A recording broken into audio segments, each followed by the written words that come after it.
હાજર કરો.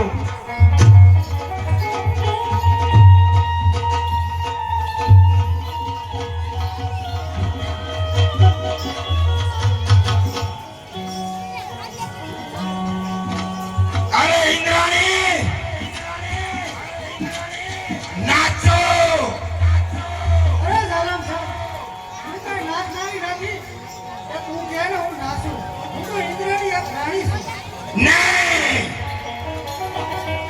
તું ઇન્દ્રાણી નહીં જાલંધરની દાસી સો દાસી. ઇન્દ્રાપુરી જાલંધરની છે. વિજય મેળવનારનો જ હંમેશા હક હોય છે. હારી જનાર એનો દાસ કહેવાય. બરોબર બાળો? નાચો. એ કોઈ હારી જેવી સંપત્તિ નથી. એ તો ઇન્દ્રની રાણી છે સ્વામીનાથ. એને સન્માન સહિત ઇન્દ્રપુરીમાં મૂક્યા હતું. અને નામ મૂકો તો અરે સ્વામીનાથ પર નારીનો પાલો પકડો ને તો એના પરિણામ સારા નથી આવ્યા. કૌરવ દ્રૌપદીના લીધે સૌ કૌરવો મરાણા હતા અને રામના લીધે રાવણ મરાયો હતો. બંધ કર તારે રામ અને કૃષ્ણના ગુણગાન. પરિણામની પરવા કરી જાલંધર મારો જ નહીં. ઇન્દ્રાણીને તમે જવા દો અને એને સન્માન સહિત તમે ઇન્દ્ર લોકમાં મૂકી આવો. અરે કહું છું દૂર હટી જા. અરે ભાભી અરે ભાઈ આ એક રાજાના રાજમાં સ્ત્રીનું આવું સન્માન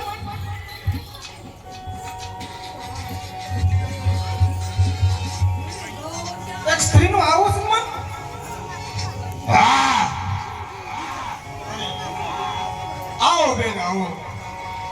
અરે આજે તમે રક્ષાબંધનના પાવન દિવસે આવ્યા છો તો તમારા ભાઈ જાલંધરને રાખડી બાંધો અને આશીર્વાદ એવા આપો કે ભગવાન તમને સદબુદ્ધિ આપે.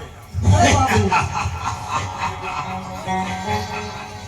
આવી તો હું મારા ભાઈને એકથી રાખડી બાંધવા પણ મારા ભાઈ તો હવે એનું એટલું અભિમાન આવી ગયું છે.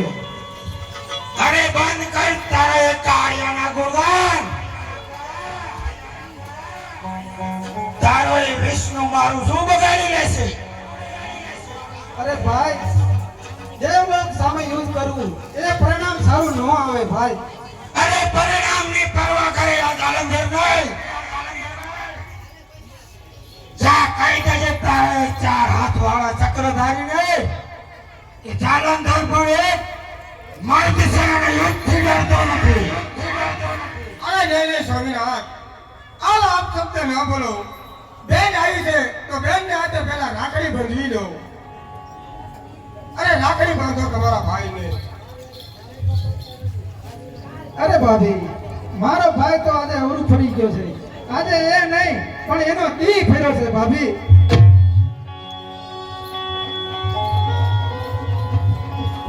અરે સ્વામીનાથ આ તમારી બહેનનું અપમાન કરી તમે બહુ મોટી ભૂલ કરી સ્વામીનાથ.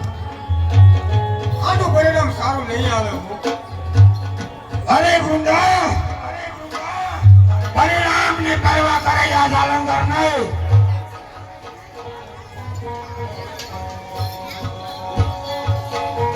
અરે સ્વામીનાથ યુદ્ધે ન છોડો તમે. હજી કહું છું રોકાઈ જાઓ સ્વામીનાથ. નહીં ગુંડા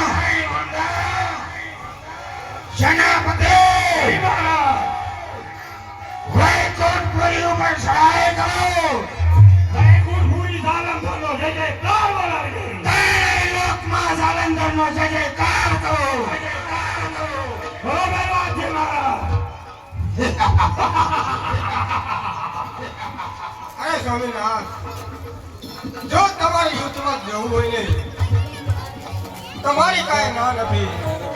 તમે જરૂર યુદ્ધમાં જાઓ.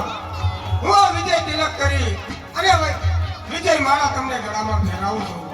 જ્યાં સુધી ગળામાં તમારા માળા હશે ને ત્યાં સુધી યુદ્ધમાં તમને કોઈ હરાવી નહીં શકે.